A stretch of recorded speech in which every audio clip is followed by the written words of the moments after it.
The Isle of Armor is just a few weeks away, and in this video we are breaking down the game changers for competitive Pokemon, looking at the returning Pokemon for the Isle of Armor and how they will impact the competitive metagame. Let's go! Butterfree,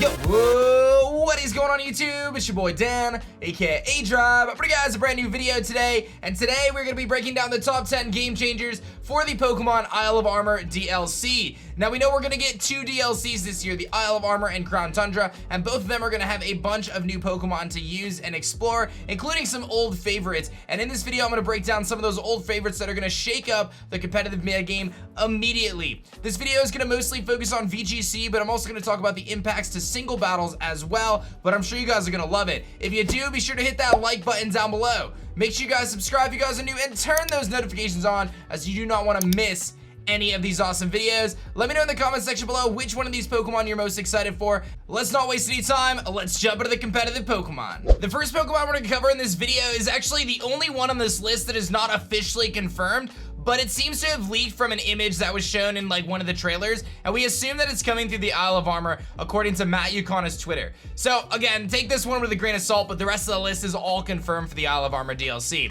This Pokemon is of course Amungus. Now Amungus has terrorized the competitive metagame in the VGC format for many years, being the incredible user of the move Spore, which can put an opponent to sleep as long as they are not a grass type or have the Overcoat ability. Spore allows it to sleep multiple targets. There is no sleep clause in the double battle format. It also has the move Rage Powder, which allows it to redirect attacks, which can be massive. We see Pokemon like Togekiss, which have really been kind of a mainstay in the competitive format this far. Because of it having the move Follow Me redirecting, we can see how important redirection is in the competitive metagame, and Amungus featuring Rage Powder and Spore just immediately makes it have one of the best kits. Not to mention its grass and poison typing allows it to take a lot of hits that's not super effective, and it resists a lot of common attacking types. Amungus also have moves like Foul Play and Clear Smog, so it can actually deal damage without investing into its attack stat, and Clear Smog can remove those boosts that come from Dynamaxing and beyond. Amungus is probably going to be one of the most impactful Pokemon when it is finally released, and if it is included in the Isle of Armor DLC, expect VGC to change forever at that point. This isn't even factoring in its ability Regenerator, which allows it to heal a percentage of its health when it's switched out. Amungus is such a huge threat, and it is going to change how VGC is played moving forward. The next Pokemon we're going to talk about in this video is Politoed. Politoed is a huge addition to the Isle of Armor DLC, and it was spotted in the most recent trailer, and this is one of the Pokemon that is going to have the biggest impact and shake things up as well. By being the other rain setter in the format next to Pelipper, it allows rain teams to actually have a chance to shine once again. Pelipper is pretty subpar. It doesn't really have a great speed stat, it's pretty frail overall, and its flying typing actually hinders it more than it helps it. However, Politoed has a lot more natural bulk, and it can set that weather up automatically with its Drizzle ability, much like Pelipper, but again, being pure water type helps it out quite a bit more. We also see that Politoed has a better support move pool, featuring things like Perish Song, which is great in double battles, as well as Encore, which can lock the opponent into a move like Protect or maybe a setup move and really hinder their ability to kind of move forward in the battle. Not to mention, Politoed has the ability to go for Perish Trapping in both VGC and in single battles, going for the move Perish Song and then trapping the opponent with the move Whirlpool. All of these strategies are really going to buff rain teams moving forward in the VGC format, which has previously been dominated by sand teams primarily. Tyranitar and Excadrill have pretty much been unthreatened so far currently in the VGC metagame,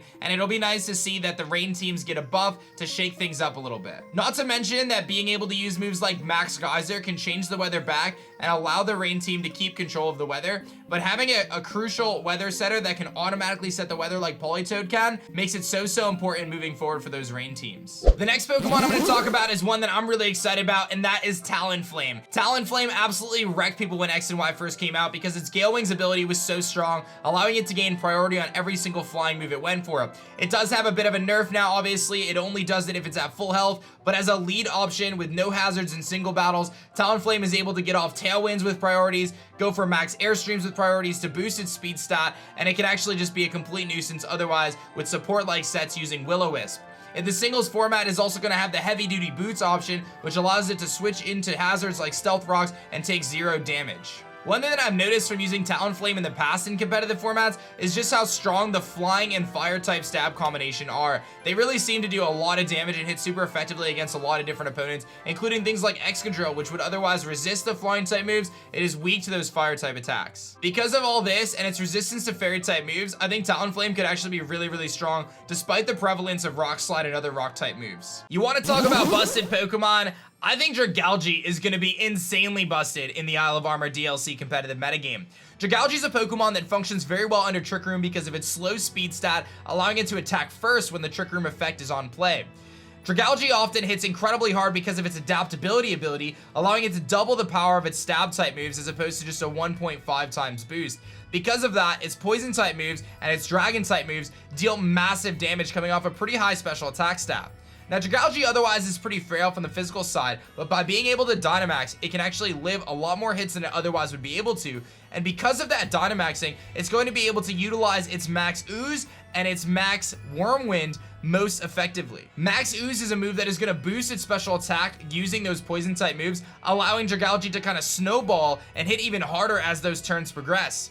In addition to that, it's not going to have to rely on Draco Meteor either missing or lowering its special attack stat when it can use Max Whirlwind, hit incredibly hard with a very powered up Dragon type move. Because of the Max Ooze boost, the Draco Meteor opportunity, and the fact that Dragalge is going to have buffed HP, I actually think this is going to be one of the most impactful Pokemon when it comes to Trick Room teams and just breaking through teams in general. Especially when you compare it with something like a weakness policy and a Pokemon like Dusclops or Bronzong, which could go for Bulldoze to activate that weakness policy and allow Dragalge to hit even harder. There are going to be very few Pokemon in the competitive metagame that can live either a Max Whirlwind or a Max Ooze, and again, it's going to continue to snowball, especially if you use that exact strategy with weakness policy. I'll tell you what, once this DLC drops, that is one of the first teams I am building, is that Dusclops or Bronzong Trick Room team with Dragalge. I think this thing is going to be incredible. We mentioned Talonflame earlier as being a Pokemon that has a huge weakness to rock type moves, and this next Pokemon, Volcarona, has that same weakness, but the heavy duty boots edition of the game is going to allow Volcarona to switch into those hazards in single battles and actually not be affected by them. Because of that, I think Volcarona is going to be a really effective setup sweeper in single battles, but I think it might have some use in VGC as well.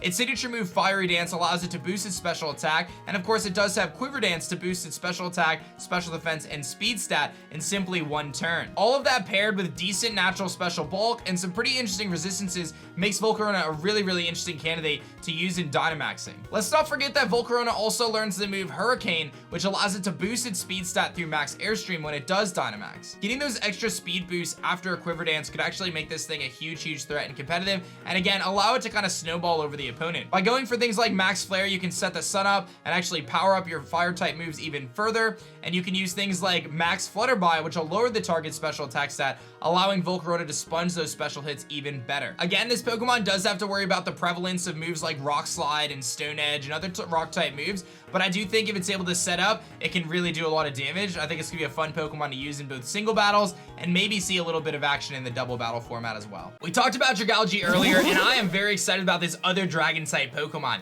Kingdra is making its return, and it seems as though rain teams are getting the much needed buff that they require to be functioning in VGC format. Kingdra, a massive rain sweeper, sporting pretty good attack and special attack stats, a really good speed stat, and some decent options in terms of its abilities, both Sniper and Swift Swim, allowing it to double its speed stat in rain. Kingdra has the ability to set up the rain itself with Max Geysers, allowing it to be kind of a standalone Pokemon, but even more so compared with something like a Politoed to have that speed buff ready anytime it needs it. Much like Dragalge, I think Kingdra is going to really benefit from being able to go for those dragon type move Draco Meteors with Max Whirlwind without having to fear having its special attack drop from that. And it's another Pokemon that has picked up the move Hurricane through these updates, and Hurricane is going to allow it to give it a speed boost if it wants it. So you can actually utilize Kingdra outside of rain with the Sniper ability and Focus Energy to boost its critical hit moves and then power up its speed with Hurricane, or you can use it in rain and have a 100% accurate Hurricane as well as an option to boost your speed. So you can see there's a lot of possibilities for how Kingdra can function in both doubles and singles. I think it's going to actually shake things up quite a bit. Our most recent trailer revealed that we're going to get Scyther back into the game, which likely means we're going to have Scizor as well. Scizor is a bug and steel type Pokemon sporting only one weakness to fire, and the rain team support just keeps on building. Scizor really loves rain support, obviously, as it removes that big 4x weakness to fire and makes it simply a 2x weakness and allows it to hit those Pokemon very hard. Obviously, having the Technician ability to boost its Bullet Punch and the ability to set up its attack stat with Swords Dance, as well as provide team support by healing itself up and removing hazards in competitive single battles, I think Scizor actually could be pretty good. There's obviously a prevalence of Fairy-type Pokemon like Togekiss and Sylveon, so Scizor should be able to kind of function against those with its powerful Bullet Punch attacks. However, one thing I want to mention is a lot of those Pokemon have access to Fire-type moves, whether it be Heat Wave or Mystical Fire, so Scizor's pretty bulky, and it actually could get even bulkier by using Max Steel Spike off of its Iron Heads, but obviously that big Fire-type weakness is going to be something that Scizor is going to have to navigate moving forward in the competitive format. Nevertheless, I've faced Scizor many times in my life, and if it gets up a Swords Dance, it can be so scary. It can invest into its bulk instead of its speed because of those priority Bullet Punches that just hit so hard. Having a base 40 type move, get Technician boost, and then Stab, and then it could even be boosted further by going for Max Knuckles or those Swords Dances, Scizor is definitely a huge threat. The next Pokemon we're going to cover in this video is Azumarill. Azumarill is a really unique Pokemon that has been able to utilize its ability Huge Power to great effectiveness, hitting incredibly hard with what is normally a pretty mediocre attack stat. That ability makes all the difference, and much like Scizor, really Azumarill is able to rely on having a priority type move in Aqua Jet to deal massive damage. Azumarill is a Pokemon that's going to be picking up the move High Horsepower, which allows it to hit those Steel type Pokemon a little bit better, and the combination of Aqua Jet plus Play Rough and even things like Liquidation or Waterfall allow Azumarill to be an incredible wall breaker in both singles and doubles battles. Belly Drum isn't the only set it can run. It can obviously run a Choice Band, and being able to set up its own rain with Max Geyser makes this thing just insane. I can see a situation where you could click Max Knuckles and Max Geysers to boost Azumarill up even stronger, and then once it's done with its Dynamaxing, it just clicks Aqua Jet and just runs through things. Because of that versatility, Azumarill is so scary to face against, because if you're expecting it to be Belly Drum and then it ends up being something else, you could get completely thrown off your strategy. So definitely expect Azumarill to make a pretty big impact, especially in the singles metagame, but you might see it in doubles as well. This Pokemon is one that I'm sure we are all dreading, and it's actually a 2-for-1 here. We got Chansey and we've got Blissey, the most bulky normal type Pokemon aside from maybe Porygon 2 in the game.